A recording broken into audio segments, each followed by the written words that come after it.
వివిధ హోదాలో ఉండే పార్టీ నాయకులు ఎర్రటి ఎండలో స్వాగతం పలికిన మా ఆరోగ్యాలు సహచర కార్యకర్తలారా, నాయకులకు, మీడియా మిత్రులకు అందరికీ నమస్కారం.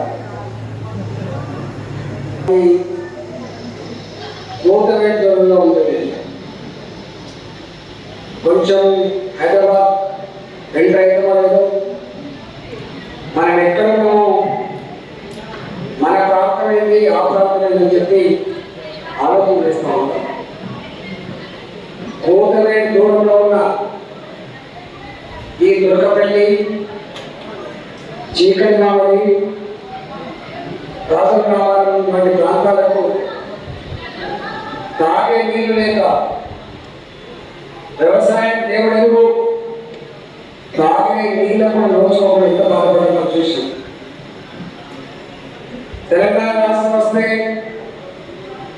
మొట్టమొదటిగా బాగుపడేది గిరిజన భక్తులని, తెలంగాణ రాష్ట్రం వస్తే పంట పొలాలకు నీళ్ళు వస్తాయని, తెలంగాణ రాష్ట్రం వస్తే 20 ఏళ్ళు ఏ తల్లి ఏ తండ్రి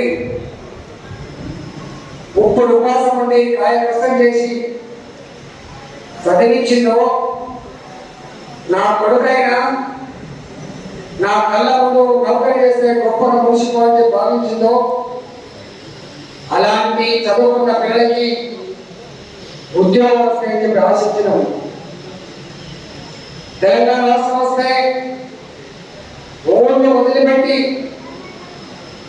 పట్టణాలలో పనిచేసుకునే అక్కడ ఉండదని, ఫామ్ హౌస్లలో పనిచేసే అక్కడ ఉండదని, మన గ్రామాన్ని మనం సుఖంగా బతికే భాగ్యం కలుగుతుందని చెప్పి అందరం భావించడం. తెలంగాణ ఉద్యమం కొనసాగినాడు. జెండాను పక్కకు పెట్టినాం, పార్టీలను పక్కకు పెట్టినాం. అందరి ఆశయం తెలంగాణ కొట్లాడి తెచ్చుకున్న తెలంగాణ.